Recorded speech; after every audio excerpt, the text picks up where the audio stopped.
సంస్కృతి సాంప్రదాయాలను ప్రభావితం చేయడంలో ఆలయాలు ప్రధానమైన పాత్రను పోషించాయని చెప్పాలి. కొన్ని ఆలయాలు మన ప్రాచీన నాగరికతను ప్రతిబింబిస్తే మరికొన్ని ఆలయాలు శిల్పకళా వైభవాన్ని ఆవిష్కరించాయి. ఇక మరికొన్ని ఆలయాలు ప్రకృతి నుంచి ఆవిర్భవించాయి. అలాంటి ఆలయాల్లో ఒకటైన హిమాచల్ ప్రదేశ్లోని మస్రూర్ రాక్ కట్ టెంపుల్ ఈ వారం దివ్యక్షేత్రం.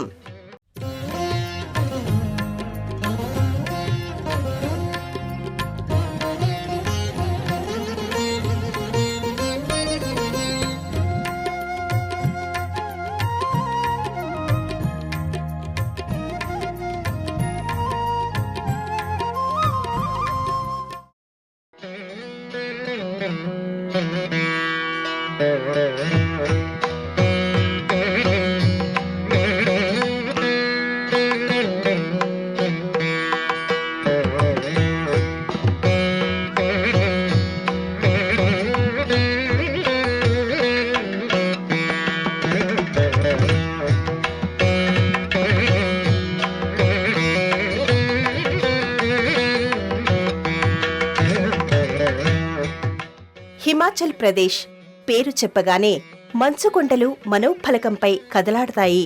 ఇక్కడి మంచుకొండలు మంచు తెరలను నిదానంగా తొలగిస్తూ అందమైన ప్రకృతిని మన కనుల ముందు అద్భుతంగా ఆవిష్కరిస్తాయి. భగవంతుడిని మించిన చిత్రకారుడు లేడు అనిపించే దృశ్యాలు కొత్త అనుభూతులను మనకు అప్పగిస్తూ ఉంటాయి. ఏ లోపం లేకుండా ఆయన గీసిన ఈ చిత్రపటాలను గుండె గోడలకు తగిలించుకొని వాళ్లంటూ ఉండరు. ఎత్తైన కొండలు, మంచు దుప్పటిని తనుకొని పైకి పొడుచుకువచ్చిన వృక్షాలు, మంచుకొండలు మనలను చేరడానికి సెలయేళ్లుగా మారిపోయి పరిగెత్తుకు రావడం, అంతకంటే ముందుగానే మనలను హత్తుకోవడానికి ఆరాటపడే చల్లని గాలి అడగకుండానే ఆతిథ్యమిస్తూ ఉంటాయి. ఇక్కడి ప్రతి పర్వతం ఒక పుణ్యక్షేత్రమే, ప్రతి సెలయేరు ఒక మహాతీర్థమే అనిపించక మానవు.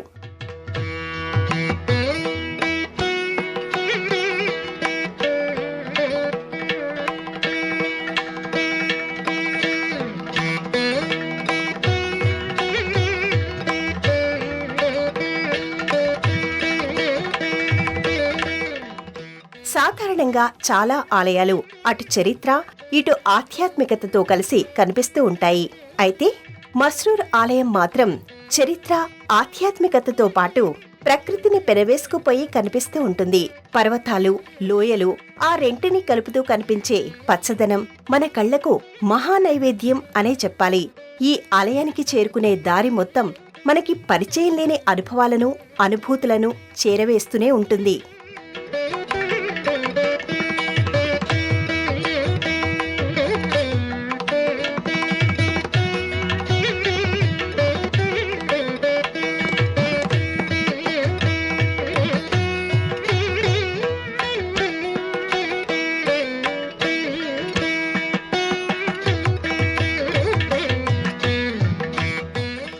హిమాచల్ ప్రదేశ్ మంచు పర్వతాల సమూహం. సముద్రాన్ని, వెన్నెలను ఎంతసేపు చూసినా కొత్తగానే కనిపించినట్టు ఈ పర్వతాలను ఎంతసేపు చూసినా అలా చూస్తూనే ఉండిపోవాలి అనిపిస్తుంది. అందుకనే ఇది ప్రసిద్ధమైన పర్యాటక ప్రాంతంగా తన ప్రత్యేకతను చాటుకుంటుంది. కాలమేదైనా కదలని ఈ పర్వతాలు ప్రపంచ నలుమూలల్లోని పర్యాటకులను కదిలించడం, రప్పించడం విశేషం. హిమాచల్ ప్రదేశ్లో పర్యటిస్తూ ఉంటే ఒక విషయం మనకు అర్థమవుతుంది.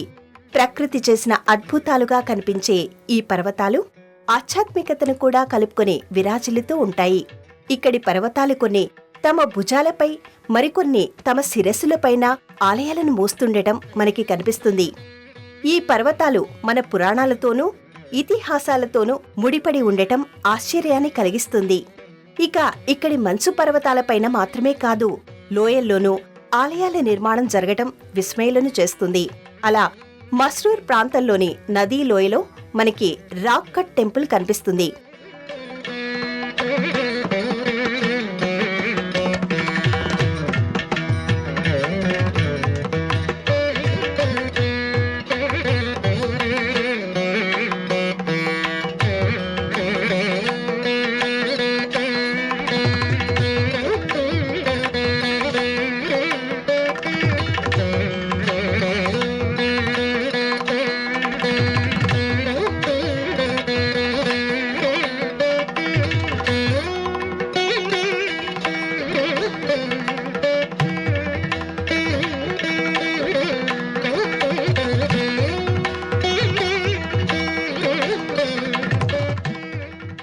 ప్రకృతిలో సహజ సిద్ధంగా ఏర్పడిన కొండరాయిని ఆలయంగా తొలచిన తీరు అబ్బురపరుస్తుంది. బియాస్ నదీ తీరంలో కాంగ్రా లోయలో ఈ రాక్ కట్ టెంపుల్ వందల ఏళ్ల నాటి చరిత్రను మన దోసిట్లో పెడుతుంది. మన దేశంలోని కొన్ని ప్రాంతాల్లో కొండలను తొలిచి గుహాలయాలను సృష్టించడం, కొండరాళ్లను మందిరాలుగా మార్చడం కనిపిస్తూ ఉంటుంది. అలాంటి కొండరాళ్లు ఆధ్యాత్మికతతో పాటు వందల ఏళ్ల నాటి చరిత్రను మోస్తూ వచ్చాయి. ఎల్లోరా గుహలు, బాదామి గుహాలయాలు, మహాబలిపురంలోని పంచరథాలు ఆ కోవలోకి కనిపిస్తాయి. అలనాటి ఆ రాతి నిర్మాణాలను గుర్తు చేస్తున్నట్టుగా మనకి ఈ రాక్ కట్ టెంపుల్ కనిపిస్తుంది.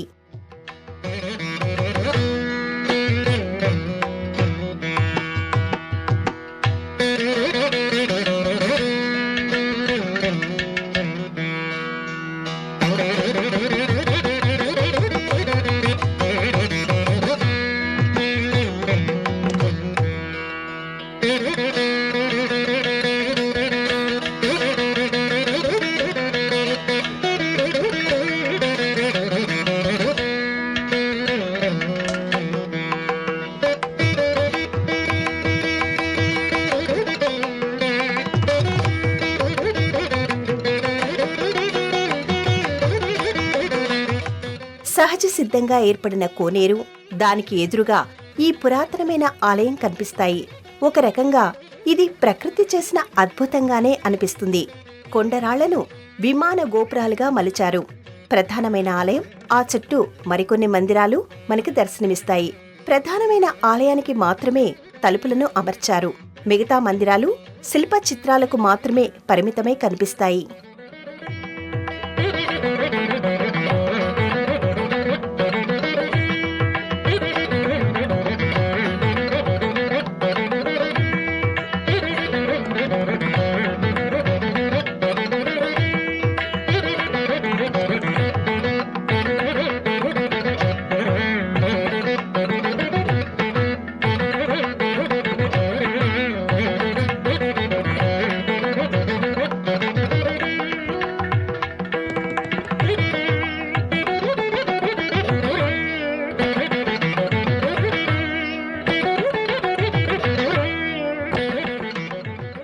ఇది శివాలయమా, వైష్ణవ ఆలయమా, శక్తి ఆలయమా అనే పరిశీలనకి చాలా కాలం పాటు సరైన సమాధానం అందలేదు.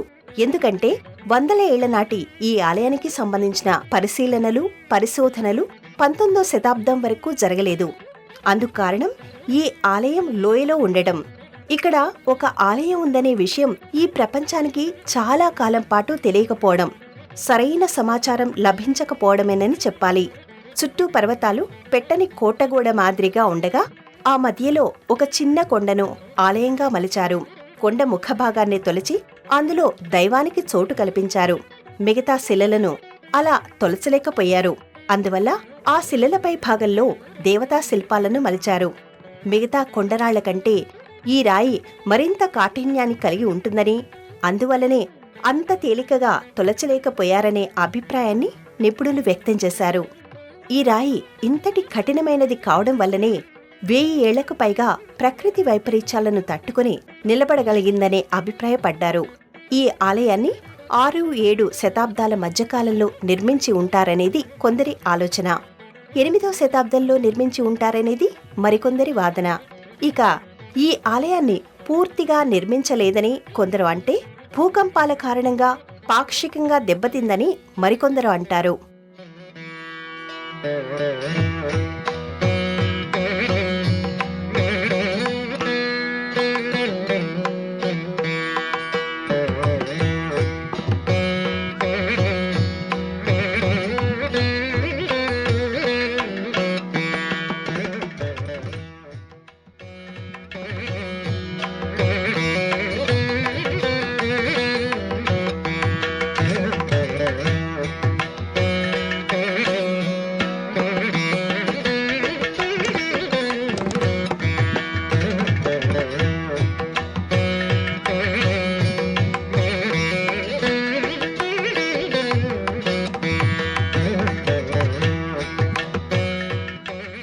ఈ ఆలయాన్ని నాగర శైలిలో నిర్మించారు. 8వ శతాబ్దంలో యశోవర్మన్ కాలంలో నాగర శైలి వెలుగు చూసింది. ఆయన తన సామ్రాజ్యాన్ని హిమాలయాల వరకు విస్తరించాడని చరిత్ర చెబుతోంది. అందువల్ల ఇది యశోవర్మన్ కాలంలో నిర్మితమై ఉండొచ్చనే ఒక అభిప్రాయం ఇక్కడ బలంగా వినిపిస్తూ ఉంటుంది. యశోవర్మన్ పేరు వినగానే మనకి ఖజురహో ఆలయ సముదాయాలు కనుల ముందు కదలాడతాయి. చందేలా రాజులు ఖజురహో రాజధానిగా చేసుకుని కొన్ని వందల ఏళ్లపాటు పరిపాలించారు. ఖజురహో ప్రదేశంలో తమ ఆధ్యాత్మికతను, కళాభిరుచిని కలుపుకుంటూ అనేక ఆలయాలు నిర్మిస్తూ వెళ్లారు. అలా తన పాలనా వైభవంతో ఈ ప్రాంతాన్ని ప్రభావితం చేసిన హర్షదేవుడి కుమారుడే యశోవర్మన్. మహావీరుడు, మహాభక్తుడు అయిన యశోవర్మన్ ఖజురహో లక్ష్మణ మందిరం నిర్మించారు. అప్పట్లో ఆయన పరిపాలన హిమాలయాల వరకు విస్తరించింది. అందువల్ల ఆయన కాలంలోనే ఈ ఆలయ నిర్మాణం జరిగి ఉంటుందనే అభిప్రాయాన్ని చరిత్రకారులు వ్యక్తం చేశారు.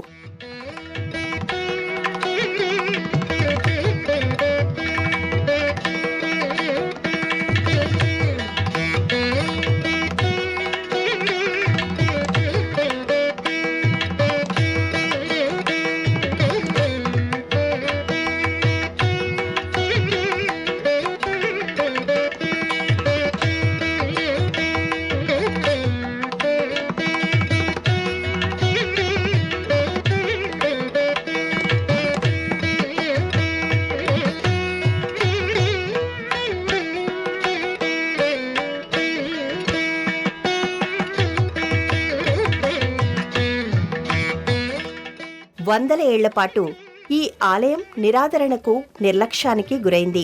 ఇక్కడ ఈ ఆలయం ఉందనే సంగతి బయట ప్రపంచానికి తెలిసిన తర్వాత మతపరమైన దాడులకు గురైంది. ఇక అప్పుడప్పుడు ప్రకృతి వైపరీత్యాలు విరుచుకుపడుతూనే ఉండేవి. 1913లో హెన్రీ షటిల్వర్త్ అనే బ్రిటిష్ అధికారి ఈ ఆలయ సముదాయాన్ని గురించి సమాచారాన్ని పురావస్తు శాస్త్రవేత్తల దృష్టికి తీసుకుని వెళ్లారు. ఇది వైష్ణవ దేవాలయమని ఆయన తన నివేదికలో పేర్కొన్నారు. ఆ తర్వాత కాలంలో ఈ ప్రదేశాన్ని పరిశీలించిన హెరాల్డ్ హర్గివ్స్ ఇది అనేక మంది దేవీ దేవతల సముదాయమని రాసుకున్నారు. ఒకప్పుడు ఇది నివాస ప్రాంతంగా ఉండేదనే అభిప్రాయాన్ని ఆయన వ్యక్తం చేశారు.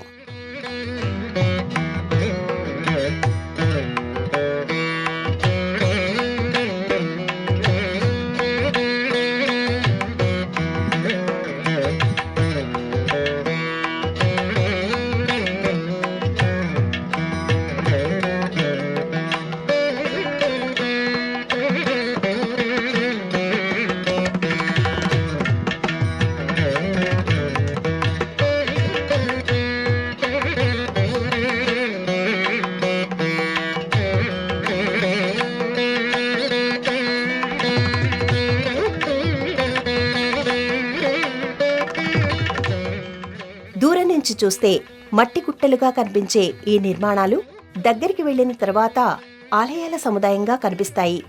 ఈ ఆలయ పైభాగానికి చేరుకోవడానికి మెట్ల దారి కూడా ఉంది. ప్రధానమైన ఆలయం మాత్రమే ముఖమంటపాన్ని కలిగినదిగా కనిపిస్తుంది. ఈ ఆలయ ముఖద్వారంపై సూక్ష్మ శిల్పాలు, ఆలయ గోడలపై అందమైన నక్షీలు ఆశ్చర్యచకితులను చేస్తాయి. ఈ ఆలయాన్ని హిమాలయన్ పిరమిడ్ అని, హిమాలయన్ ఎల్లోరా అని కూడా పిలుస్తూ ఉంటారు.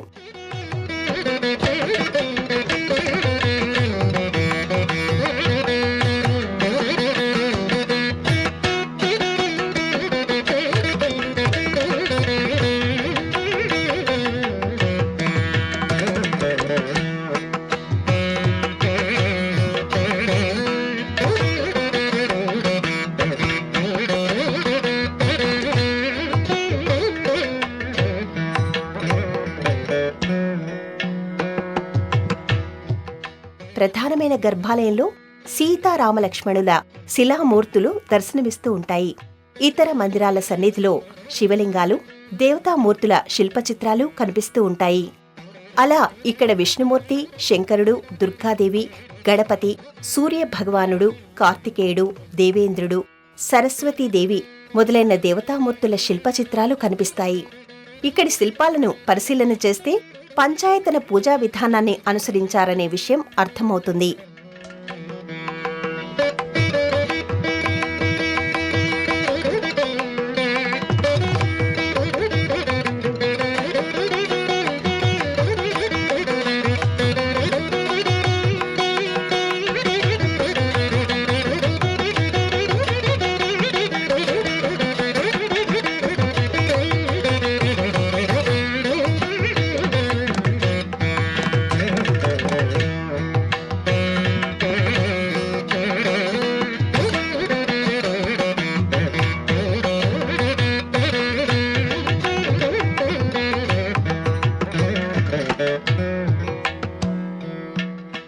ఈ ఆలయం లోయలోని కొండపై ఉండటం, ఆ కొండపై కోనేరు ఉండటం చిత్రంగా అనిపిస్తుంది. వర్షాధారం కారణంగా ఏర్పడినప్పటికీ ఈ కోనేరులో నీరు ఇంకిపోకపోవడం విశేషం. ఈ కోనేరును దీర్ఘచతురస్రాకారంలో నిర్మించడం వల్ల మరింత ఆకర్షణీయంగా కనిపిస్తుంది. ఈ ఆలయాన్ని సందర్శించిన భక్తులు కోనేరులో చేపలకు ఆహారాన్ని అందిస్తూ ఆనందాన్ని పొందుతారు.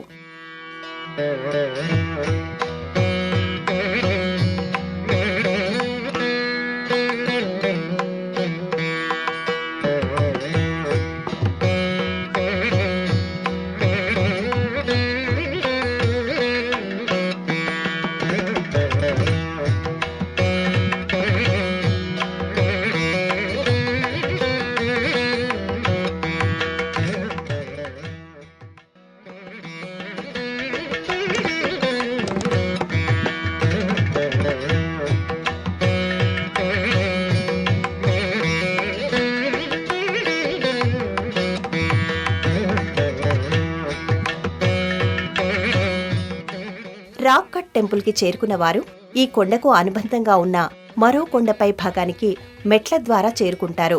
కొండపై నుంచి పరిసరాలను వీక్షించడానికి ప్రత్యేకమైన ఏర్పాట్లు చేశారు. ఇక్కడి నుంచి చూస్తే బారులు తీరిన పర్వతాలు తోరణంలా కనిపిస్తాయి. ఆధ్యాత్మికత, ఆహ్లాదం రెండూ కలిసి ప్రయాణించే విహార స్థలంగా ఇది కన్నుల పండుగ చేస్తుంది.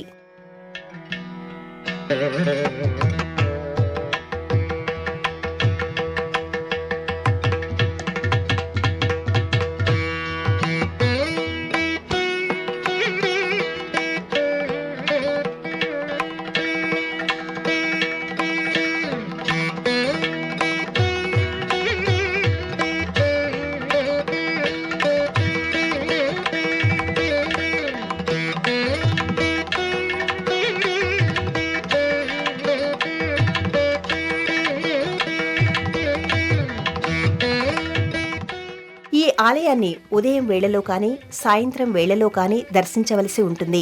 ఎందుకంటే ఈ ఆలయ నిర్మాణం ఆరుబయట జరిగిన ఆవిష్కరణ. మంటపాలు, గోపురాల ప్రస్తావన లేని మందిరాలు, చెట్ల నీడ తప్ప మరెక్కడా ఏదీ కనిపించదు. అందువల్ల తగిన జాగ్రత్తలు తీసుకునే బయలుదేరవలసి ఉంటుంది. ఈ ఆలయానికి వెళ్లడమంటే గత చరిత్రను స్పర్శించటమే అనే విషయం ఆ తర్వాతనే అర్థమవుతుంది.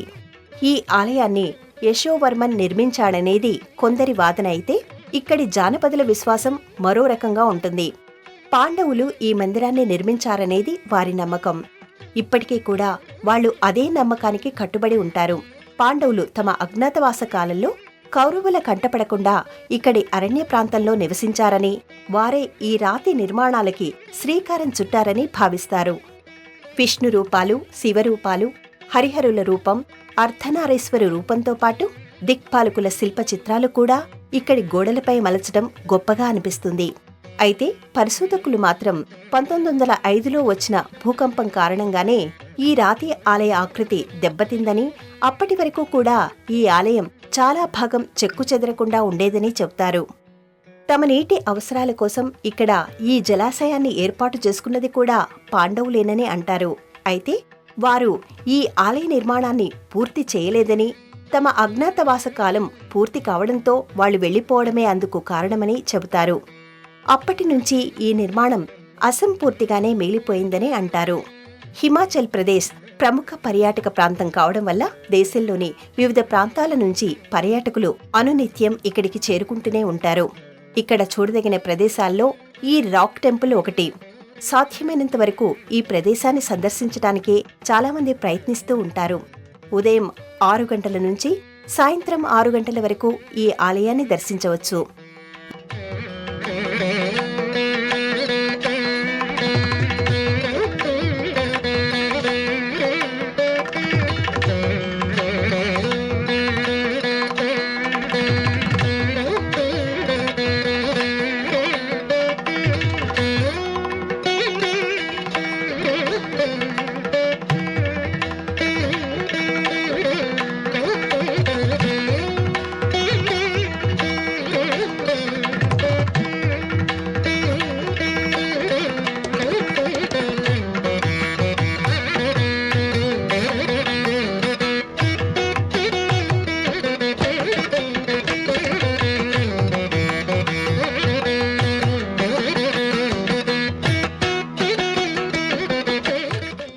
ఏళ్ల క్రితం ఆవిష్కరించబడిన అద్భుతం, ప్రపంచానికి తెలియని చరిత్రను పరిచయం చేసిన నిర్మాణం, పర్వతాల నడుమ పరిమళిస్తున్న ఆధ్యాత్మిక వనం, పాండవులతో ముడిపడిన పవిత్ర స్థలం ఇది. అలాంటి ఈ ప్రదేశంలో అడుగుపెట్టిన వారు చరిత్రలోకి జారిపోకుండా ఉండలేరు, ఆధ్యాత్మిక సౌరభాలు ఆస్వాదించకుండా ఉండలేరు. మస్రూర్ రాక్ కట్ టెంపుల్కి సమీప నగరంగా ధర్మశాల కనిపిస్తుంది. ఇది ఈ ఆలయానికి 40 కిలోమీటర్ల దూరంలో ఉంటుంది. ధర్మశాలకి సమీప రైల్వే స్టేషన్గా పఠాన్కోట్, సమీప విమానాశ్రయంగా గగ్గల్ కనిపిస్తాయి. ధర్మశాల నుంచి బస్సుల్లో, స్థానిక వాహనాల్లో ఈ ఆలయానికి చేరుకోవచ్చు.